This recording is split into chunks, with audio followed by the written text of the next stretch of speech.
Hi കൂട്ടുകാരെ, ഇന്ന് നമ്മൾ കണ്ണൻ അയിലയുടെ തല വെച്ച് നമുക്കതിനകത്ത് തേങ്ങയൊക്കെ ഇട്ട് ചെറിയൊരു ഒരു തോരൻ പോലെ ആക്കിയെടുക്കാം.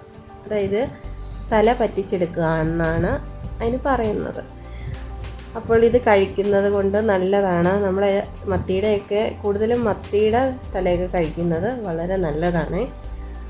അപ്പോൾ ഞാൻ അതിന് വേണ്ടി എടുത്തിരിക്കുന്നത് തേങ്ങ, കൊച്ചുള്ളി, കറിവേപ്പില, മഞ്ഞൾപ്പൊടി, മുളക് പൊടി, തോട്ടുപുളി, പച്ചമുളക് എന്നിവയെല്ലാം എടുത്തിട്ടുണ്ട്.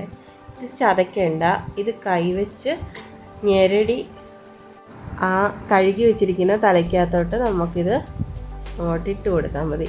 നല്ല കൈവച്ച് ഞെരടി എടുക്കണേ. ഞെവിടി എടുക്കും, ഞെരടി എടുക്കും എന്നൊക്കെ പറയത്തില്ലേ, അതേപോലെ ചെയ്തെടുക്കുക.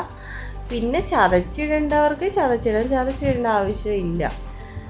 ഇനി ആവശ്യത്തിന് നമുക്ക് കുറച്ച് വെള്ളമോടെ ചേർത്ത് കൊടുത്തിട്ട് ഇത് നമുക്ക് സ്റ്റൗ കത്തിച്ച് കടുപ്പയിലോട്ട് വയ്ക്കാം. അപ്പോൾ ഇത് നമുക്ക് ചീനിപ്പുഴുക്കിൻ്റെ കൂടെയൊക്കെ കഴിക്കാൻ നല്ല ടേസ്റ്റാണ്. അപ്പോൾ ഇതിലേക്ക് ഇഞ്ചി വെളുത്തുള്ളി പേസ്റ്റും കൂടെ ഞാനിവിടെ ചേർത്ത് കൊടുത്തിട്ടുണ്ട്. നിങ്ങൾക്ക് അരിഞ്ഞ് വേണമെങ്കിലും ചേർക്കാവേ. അപ്പോൾ ഇനി നല്ല ഇതൊന്ന് മിക്സ് ചെയ്യണം. ഞാൻ സ്റ്റൗ ഇവിടെ ഓൺ ആക്കിയിട്ടുണ്ട്. അപ്പോൾ ഇതിവിടെ തയ്യാറായിട്ടുണ്ട്. ഇതിലേക്ക് നമുക്ക് വെളിച്ചെണ്ണ വേണം ചേർത്ത് കൊടുക്കാനേ. കുറച്ച് പച്ച വെളിച്ചെണ്ണ ചേർത്ത് കൊടുക്കുക. എൻ്റെ ചാനൽ കണ്ട് ഇഷ്ടപ്പെടുന്ന കൂട്ടുകാരെല്ലാവരും ഒന്ന് സബ്സ്ക്രൈബ് ചെയ്ത് സപ്പോർട്ട് ചെയ്യുക. തൊട്ടടുത്ത് കാണുന്ന ബെല്ലൈക്കണം കൂടെ ഒന്ന് എനേബിൾ ചെയ്യുക.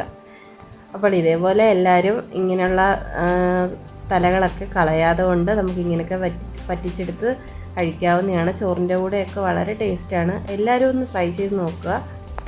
ഓക്കെ, അടുത്തൊരു വീഡിയോ ആയിട്ട് ഉടനെ വരാം.